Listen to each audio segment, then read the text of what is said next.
കണ്ണൂരിലെ ഏത് സ്കൂളാണെന്ന് കണ്ടുപിടിച്ച് അവിടുത്തെ SLC ബുക്ക് എടുത്ത് പോയി അവിടെ പോയി എടുക്കൂ. Malabar gold and diamonds, celebrate the beauty of life. ഞങ്ങളുടെ അവസ്ഥ എന്താണെന്നായിട്ട് എല്ലാവർക്കും അറിയാം. ഒരുപാട് പണം വേണമെന്ന് സത്യം പറഞ്ഞാൽ ആഗ്രഹിച്ചില്ല. കയറി കിടക്കാൻ ഒരു വീട് വേണം. എനിക്കത് പൂർണ്ണ ബോധ്യമുള്ളത് കൊണ്ടാണ് എനിക്കൊരു തണൽ കിട്ടിയേ പറ്റുള്ളൂ, നമ്മൾ സേഫായേ പറ്റുള്ളൂ. ആൾക്കാർക്ക് അതിൽ പ്രശ്നമുണ്ടെന്നുണ്ടെങ്കിൽ അവർ കമന്റ് ചെയ്തോട്ടെ, കുഴപ്പമില്ല, എനിക്കത് പ്രശ്നമില്ല. രാസാത്തിയൊന്ന് കാണാതെ നെഞ്ച് കാത്താടി പോലാടുത്. പ്രിയപ്പെട്ടവളോട് പറയാണ്, നിന്നെ കാണാൻ വേണ്ടിയിട്ട് ഞാൻ കാത്തിരിക്കുകയാണ്. എൻ്റെ മനസ്സ് വെറും ഒരു പട്ടം പോലെ ഇങ്ങനെ പറക്കുകയാണ്. രാസാത്തി ഒന്ന് കാണാതെ നെഞ്ചം കാത്താടി പോലാടുത്. അപ്പോൾ അത് കഴിഞ്ഞിട്ട് പൊഴുതാകി പോച്ച് വിളക്കേത്തിയാച്ച് പൊന്മാനെ ഒന്നെ തേടുത്. സമയമായി, വിളക്കൊക്കെ കൊളുത്തി, നീ എന്താ ഇനിയും വരാത്തെ എന്ന് ആ കാമുകിയോട് ചോദിക്കുകയാണ്. അതിനുശേഷം കണ്ണുക്കൊരു വണ്ണക്കിളി, നീ നല്ല നിറവുള്ളൊരു പക്ഷിയാണ് എൻ്റെ കണ്ണിന്. കാതുക്കൊരു ഗാനക്കുയിൽ, നീ പറയുന്നത് പോലും കേൾക്കാൻ എനിക്ക് പാട്ട് പോലെയാണ്. നെഞ്ചിക്കൊരു വഞ്ചിക്കൊടി നീതാനമ്മ, നീ എൻ്റെ മനസ്സിന് ഇണങ്ങിയവളാണ്. തത്തിത്തവിഴും തങ്കച്ചിമിഴ, ഒരു സ്വർണത്തിലുള്ള പാത്രമാണ് നീ എന്നും വളരുന്ന തമിഴാണ് നീ. എനിക്ക് ഒരു മുത്തം തരാൻ വേണ്ടിയിട്ട്, ഒരു ഉമ്മ തരാൻ വേണ്ടിയിട്ട് വന്ന നക്ഷത്രമാണ് നീ. അതായത് ആകാശത്ത് നിന്ന് ഇറങ്ങി വന്ന മാലാഖയെ പോലെ ഒരു നക്ഷത്രമാണ് നീ. ഇനി എനിക്ക് ആരോടും ഒന്നും പറയാനൊന്നുമില്ല. നീയാണ് ഞാൻ ശ്വസിക്കുന്ന എൻ്റെ ശ്വാസം. രാസാത്തി ഒന്ന് കാണാതെ നെഞ്ചം കാത്താടി പോലാടും. ഒരു പാട്ട് ചോദിച്ചാൽ അതും അതിനനുസരിച്ചേ പാടൂ. നല്ല പാട്ട്, ആക്ട്രസ് ശ്രീലത നേരത്തെ വിവാഹം കഴിക്കുമ്പോൾ അവർ ഒത്തിരി കുറേ ചടങ്ങുകളുണ്ടായിരുന്നു. അവരാദ്യം ബ്രാഹ്മണരാകുക, അതിന് ശേഷം കല്യാണം കഴിക്കുക. ഇങ്ങനെയുള്ള ചടങ്ങുകളൊന്നും നിങ്ങൾ ചെയ്തതായിട്ട് കണ്ടില്ല. ഇല്ല. ബ്രാഹ്മണ വിധിപ്രകാരമാണ് വിവാഹം നടത്തിയത്. അതെ. സുഹൃത്തും വളരെ നല്ലൊരു മോട്ടിവേഷണൽ സ്പീക്കറായ ഒരു ഫാദറുണ്ട്, ഒരു കപ്പുച്ചൻ മങ്കുണ്ട്, എല്ലാവർക്കും അറിയാം. നമ്മുടെ തമാശയൊക്കെ പറയുന്ന കപ്പുച്ചൻ ഫാദർ. അദ്ദേഹം പറയുമ്പോൾ കൂടുമ്പോൾ ഇൻപം ഉണ്ടാകുന്നത് കുടുംബം. കൂടി ഇമ്പമായി ഉണ്ട്. ആ ഇമ്പം നിങ്ങൾ ആരെന്ത് കമൻറ്റ് പറഞ്ഞാലും മാറുന്നില്ല. എൻ്റെ ഫാമിലിയാണ്, കുഞ്ഞുമോളുടെ ഫാമിലി എൻ്റെ ഫാമിലിയാണ്. അതിൽ എന്നെ മാമൻ എന്ന് വിളിക്കുന്ന ആൾക്കാരുണ്ടാവും, ആപ്പൻ എന്ന് വിളിക്കുന്ന ആൾക്കാരുണ്ടാവും, ചേട്ടാന്ന് വിളിക്കുന്നവരുണ്ടാവും, പേര് വിളിക്കുന്നവരുണ്ടാവും. എനിക്ക് സന്തോഷമുള്ളൂ. എൻ്റെ കുടുംബമാണത്. പ്ലസ് ടു കഴിഞ്ഞു. അപ്പം ഡാൻസുമായിട്ട് ഇങ്ങനെ പോവാണോ? മെയിൻ ഡാൻസ് പഠിക്കാനാണ് താല്പര്യം. അല്ല, ഡാൻസ് ഡിഗ്രി ആയിട്ട് എടുക്കാൻ വേണ്ടിയിട്ടുള്ളൊരു ആലോചനയുണ്ട്. ഇനിയിപ്പോൾ അത് നാളെ ജോയിൻ ചെയ്തു, ഇതാ അഡ്മിഷൻ ടിക്കറ്റ് എന്ന് പറഞ്ഞിരുന്ന ആൾക്കാർ അങ്ങനെയൊന്നും ആയിട്ടില്ല. ഞാൻ പറയാം. അരങ്ങേറ്റമല്ല, അത് നന്നായിട്ട് കളിക്കുന്നുണ്ട്, ഓൾറെഡി കളിക്കുന്നുണ്ട്. അങ്ങനെയൊന്നുമില്ല. ഞങ്ങളുടെ അവസ്ഥ എന്താണെന്നായിട്ട് എല്ലാവർക്കും അറിയാം. ഇത് എഴുതിയത് ഇതൊന്നും അല്ല. അല്ല, ഇതിലും പറഞ്ഞല്ലോ, കിഴവൻ്റെ കയ്യിൽ ഒരുപാട് പണം ഉണ്ടാവും, അത് കണ്ടിട്ടാണ് ഇവള് ഇങ്ങനെ ചെയ്തതെന്ന്. സത്യം പറഞ്ഞാൽ അങ്ങനെയൊന്നല്ല. നമ്മളല്ല ഒരു കൂട്ട് നമുക്ക് തണൽ അത്യാവശ്യമാണ്. നമുക്ക് ഒരുപാട് പണം വേണമെന്ന് സത്യം പറഞ്ഞാൽ ആഗ്രഹിച്ചില്ല. കയറി കിടക്കാൻ ഒരു വീട് വേണം.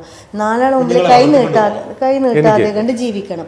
അത്രേ ഉള്ളൂ. ഒത്തിരി സന്തോഷമുള്ളൊരു കാര്യം. എനിക്ക് ആര് ചിന്തിക്കുന്നു, എനിക്ക് അവരോട് ബഹുമാനമാണ്. കാരണം ചിന്താശക്തി മനുഷ്യന് മാത്രമേ ഉള്ളൂ. അപ്പം അതിൽ ഞാൻ വേറൊരു ഇൻ്റർവ്യൂവിൽ ഞാൻ പറഞ്ഞു, എനിക്ക് ഒത്തിരി സന്തോഷമായ ഒരു കാര്യം, എൻ്റെ മോൻ എന്നോട് ചോദിച്ചു, അപ്പം ഈ ബുർജ് ഖലീഫയിലെ ബാത്റൂം ഇല്ല, കാരണം പൈപ്പ് പുറത്ത് കാണുന്നില്ല. അപ്പോൾ ഹൈദരാബാദ് വെച്ചിട്ട് ഞാൻ ഈ ക്ലോസ് കോൺഡ്യൂട്ട് എന്താണ്, പൈപ്പ് എന്താണെന്ന് കാണിച്ചു കൊടുക്കും. അപ്പോൾ അങ്ങനെ എനിക്ക് പറഞ്ഞു കൊടുക്കാൻ ഒരു മകനെ തന്ന കുഞ്ഞുമോളോട് എനിക്ക് അറിവ് കൊടുക്കാൻ ഞാൻ സിവിൽ എഞ്ചിനീയർ, പിന്നെ എനിക്ക് പറഞ്ഞു കൊടുക്കാം. അല്ല, അതിൽ നേരത്തെ പറഞ്ഞ ക്വാളിറ്റി ചട്ടനായാലും ഒക്കെയാണല്ലോ അച്ഛന്റെ സ്ഥാനത്ത് ഒരാൾ ഉണ്ടാവണം. അത് കുട്ടികൾക്കുണ്ടല്ലോ, അത് നമ്മുടെ ഈ കാണുന്ന പ്രണയം മാത്രം ഒരു ചെറിയ പ്രശ്നം വരുന്നത്. നേരെ മറിച്ച് ചിന്തിച്ച് നോക്ക്. ഒരു പെണ്ണിന് എത്ര കാലം ഒറ്റക്ക് എല്ലാവരും പറയുന്നുണ്ട്, കല്യാണം കഴിക്കണ്ട, ആണില്ലാണ്ട് എന്താ ജീവിക്കാൻ. ഞാൻ അങ്ങനെ നോക്കിയ ഒരാളാണ്. എനിക്കത് പൂർണ്ണ ബോധ്യമുള്ളത് കൊണ്ടാണ് എനിക്കൊരു തണൽ കിട്ടിയേ പറ്റുള്ളൂ, നമ്മൾ സേഫായേ പറ്റുള്ളൂ. ഒന്നും വേണ്ട. ഒരു വാടക വീടെടുക്കുമ്പോൾ കൂടി അവർ ചോദിക്കുന്നതാണ് ഹസ്ബൻഡ് ഇല്ലേ എന്ന്. നമ്മൾ എന്തൊക്കെ നുണ പറയണം, എന്തൊക്കെ നുണ പറയണം. തിരിച്ചു വേണം. ഒരു ബാച്ചിലർ വീട് ചോദിച്ചു നോക്കട്ടെ, കൊടുക്കൂ. തീർച്ചയായിട്ടും അതാണ് ഒരു വലിയ കാര്യം. കാരണം ഈ ഞാൻ പറഞ്ഞില്ലേ, ഒരു അച്ഛന്റെ സ്ഥാനത്ത് ഒരാള് ഹൃദയം തുറന്ന ഒരാള് വന്ന് നാളെ ഞാനത് സ്വീകരിക്കാൻ തയ്യാറാണ് എന്ന് പറയുമ്പോൾ, അല്ല, നാളെ പേര് ചോദിക്കും, ക്രിസ്ത്യനെ പൊട്ടനോ ചട്ടനോ എന്ന് ചോദിച്ചു. ഇപ്പൊ പറഞ്ഞില്ലേ, പൊട്ടനായാലും ചട്ടനായാലും അച്ഛന്റെ സ്ഥാനത്ത് ഒരാൾ വേണമെന്ന്. അപ്പൊ അവിടെ ഞാൻ പറയുന്നു എനിക്കറിയാവുന്ന കാര്യം എനിക്കറിയാവുന്ന കാര്യം പറഞ്ഞു കൊടുക്കാൻ എനിക്ക് ഒത്തിരി സന്തോഷമേ ഉള്ളൂ.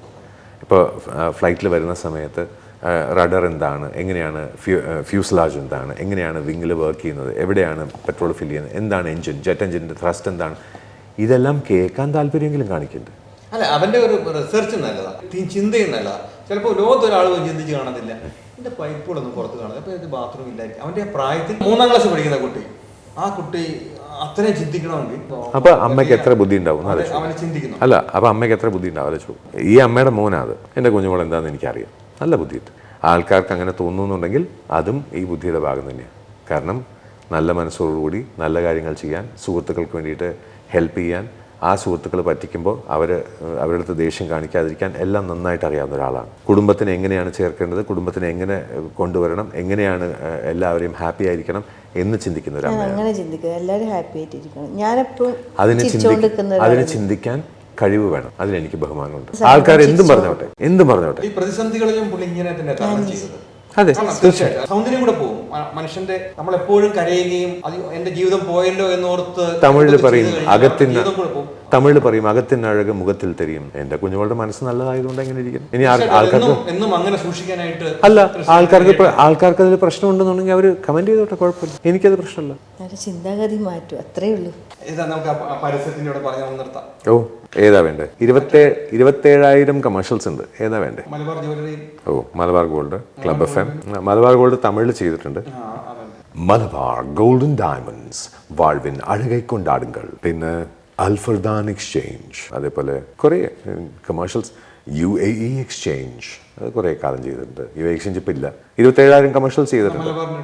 Malabar gold and diamonds, celebrate the beauty of life. അല്ലെങ്കിൽ നിങ്ങൾ കേൾക്കുന്ന You are listening to Club FM 94.3.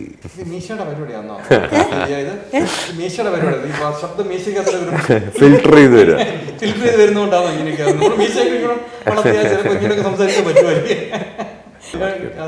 ഞാൻ FM-ൽ വർക്ക് ചെയ്തത് 2004 തൊട്ട് 2009 വരെ ഹിറ്റ് 96.7 FM-ൽ വർക്ക് ചെയ്തത്. അതാ, 2004 തൊട്ട് 2009 വരെ ഹിറ്റ് FM-ൽ ഉണ്ടായിരുന്നു. 2010 മുതൽ 2013 വരെ ഞാൻ ഹലോ FM-ൽ ഉണ്ടായിരുന്നു, തമിഴായിരുന്നു. 2013 മുതൽ 2015 വരെ റേഡിയോ മീയിലുണ്ടായിരുന്നു. ഇതിനിടയ്ക്ക് ഹിന്ദി സ്റ്റേഷനിൽ ഞാൻ ഹിറ്റ് FM-ൽ ഉണ്ടായിരുന്നപ്പോൾ ഹിന്ദി സ്റ്റേഷൻ സിറ്റി 1016-ൽ വർക്ക് ചെയ്തിട്ടുണ്ട്.